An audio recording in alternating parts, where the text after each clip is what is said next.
Ladies and gentlemen, welcome back to the channel and welcome back to Modern Warfare 3. A new event is live, the Christmas event. It's going to be called Santa's Slayground, and in there's a lot to go through, but at the same time, it's actually kind of I call it a very average event, a very mid event. Nothing overly crazy. It's fun for what it is, but I just have a feeling we're never going to be able to go back to how crazy and fun events were back in games like Call of Duty World War II, back in games like Modern Warfare Remastered, and just anything basically pre-Modern Warfare 2019, because it seems like now the shop is the event and everything else is kind of just added on top of that. So let's just go ahead and jump into everything that we have here. So with Santa's Slayground, there's a brand new event that gives you a bunch of rewards for you to go through by doing different challenges. Now you can do these challenges whether it's in multiplayer, Warzone, or zombies. Certain modes are easier than others depending on the particular challenge, but ultimately the rewards are just kind of lame, man. We got a sticker, we have a weapon XP token, we have a battle pass tier skip, a weapon charm, a calling card, an emblem, a finishing move, which is actually pretty cool, and then a blueprint, a very boring basic blueprint for a gun that most people probably aren't even going to use, the DG58 LSW. I mean, it's a light machine gun. In general, people tend to not really use LMGs unless they have to because they're doing their camo challenges, but regardless, those are the rewards for playing through the event and doing the different challenges. Overall, I would say these are not very good really whatsoever. The finishing move is nice. I went to a private match to record some footage of it. I like the finishing move. That's like the only saving grace here, but everything else is just kind of lame, especially when you compare it to the stuff in the shop. So right there in the event tab, they're trying to get you to go to the shop and buy the new Christmas bundles, which if you want to get those, that's 52 of your American dollar dues. And in here, I mean, these are things that are actually worth getting, but of course the things that are worth getting in Call of Duty nowadays, you usually have to pay for them. You have these different bundles that give you different tracer packs. Basically, you're going to be shooting snow out of your gun. You get different operators and calling cards and emblems and things like that. Like, the stuff you find in bundles are way better than the actual rewards for playing the game, but that's kind of to be expected this day and age, I suppose. I wish that we could earn more cool things in COD as compared to always having to pull out the credit card if you want new things to play around with. I mean, for crying out loud, $52 in bundles just for this event, and even closer to $70 if you want to count last year's Christmas bundle, which again has resurfaced in the shop. It's basically trying to push you towards the shop, which is really unfortunate. But you guys know me, we're going to ignore the entire shop here in this game and instead go ahead and look at the stuff we can actually play around with. So when it comes to the multiplayer maps, we have two new maps to play on, although they're not necessarily new. We have Hangover as well as Shipmas. Hangover is a beautiful, absolutely gorgeous reimagining of High Rise. It looks incredible. It's fantastic. I love Hangover, and I would love to see this map actually hang around throughout the remainder of Modern Warfare 3's life cycle. I will admit it's going to feel weird playing on that map if it were to show up in the rotation in like July or something like that, but the map is so beautiful and so well put together, and like there's so many little hidden Easter eggs and things like that. Like, it's wonderful, and it's just kind of sad that like in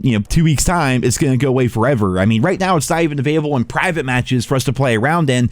So basically they reskinned the entire map. It looks wonderful. We're gonna have like a week or two to play on it, and then it's basically just gonna go away, which is kind of unfortunate, but at the same time I get it. Many people aren't gonna be wanting to play on a Christmas map after Christmas, right? When it's January, February, or whatever, they're gonna be like, why are we still playing on a Christmas map? Doesn't really make any sense whatsoever. I get it. I'm just saying, like, the map is beautiful, and I wish we could have it in private matches, and I wish they would do more of these reimaginings in the future, and apparently they will be doing some of that with Season 1 Reloaded, but we'll cross that bridge when we get to it. Now, the other map is going to be Shipmas. It's a winter version of Shipment, but instead of being like a Christmas shipment like we've seen in the past, rather this time, they basically kind of made it feel like the movie The Thing. You guys ever see John Carpenter's The Thing? Well, Shipment, like, the map itself is like in the Antarctic somewhere, or wherever the hell it might be. I have no idea. We got the Aurora Borealis up there. We have a satellite on the ship itself, and everything is frozen over. We have like frozen fossils and stuff like that inside the crates. Like, it looks really good, but ultimately it still is Shipment. But if you're somebody who's looking to level up quickly or level up their guns or do challenges or anything like that,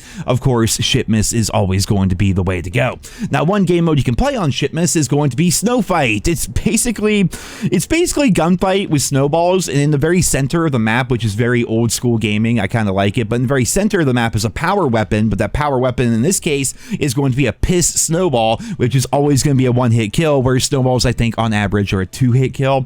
And yeah, it's gunfight with snowballs and one piss snowball in the middle, so if you're in the middle, you can go ahead and grab it. But yeah, I mean, it's a cheesy little game mode to play around on. I played like 2 or 3 matches of it, and I'm like, all right, I kind of got my fill of this particular mode here. It's nothing crazy. It's interesting, I suppose, but just, I don't know, it's not really really that cool. It's not that mind-blowing or anything like that. Next up, we have Infected. It's Infected. You guys have played it before, except the survivors are all going to be reindeer, right? The reindeer skin in the shop. Again, furthering the entire narrative that they're trying to push you towards the shop with this particular event. But it does make the event feel more Christmassy, I suppose, where all the survivors are the reindeer skin. And if you become infected, well, then you're the evil Santa. You're running around, and instead of throwing knives, you have snowballs. So that's pretty cool. It's a nice twist on Infected if you're looking to have some fun with the party mode, and especially if you want to have a little bit of that holiday flavor added on to your party mode. So Infected's pretty good. And finally, I don't usually talk, but you guys know how COD is. Warzone got like the biggest update here, I would say. I mean, the Warzone map itself has not really changed really whatsoever, which is unfortunate, honestly. Like, even going back to Blackout, like Blackout, they changed up the map around the seasons. You know, in fall, the Blackout map looked different compared to winter, compared to spring, compared to summer.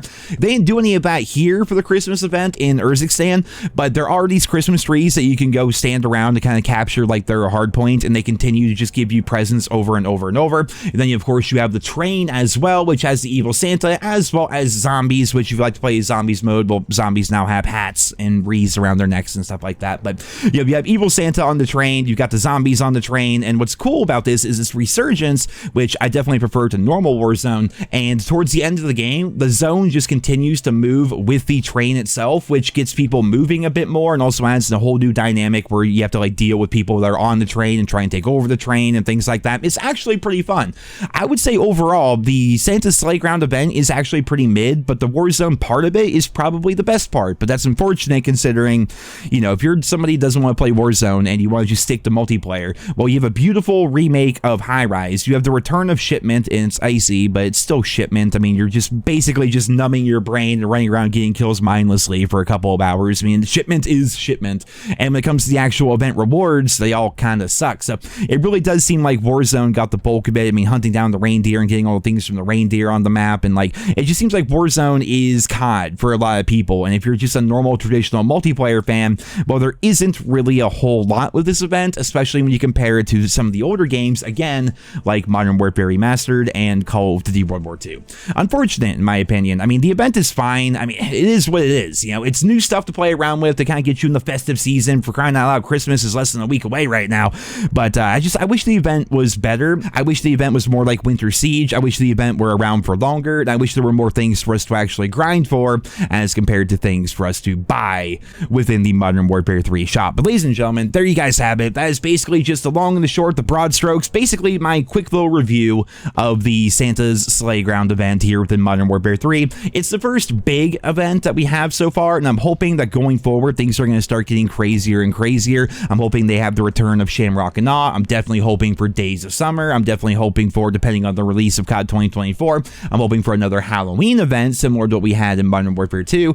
So we're going to have to wait and see. They did say, like, early on in the like promotions of this game that they are going to have a bunch of events. I think it was actually during their entire Reddit thread that they said they were going to be having a bunch of events within Modern Warfare 3, and we have had that. The little camo events, I like those. I mean, they're nothing crazy. You just kind of get XP and eventually you get an animated camo, but having little things like that to do and little things to go for is fun. I think I overhyped it. I think I over anticipated what they were going to be doing with the first big holiday event of Modern Warfare 3, and maybe that's why I feel a bit disappointed. Maybe other people feel differently. I'm not entirely sure. Leave your thoughts and feedback down there in the comments. Thank you all so much for listening to this video here today, and I hope you guys all have a wonderful day.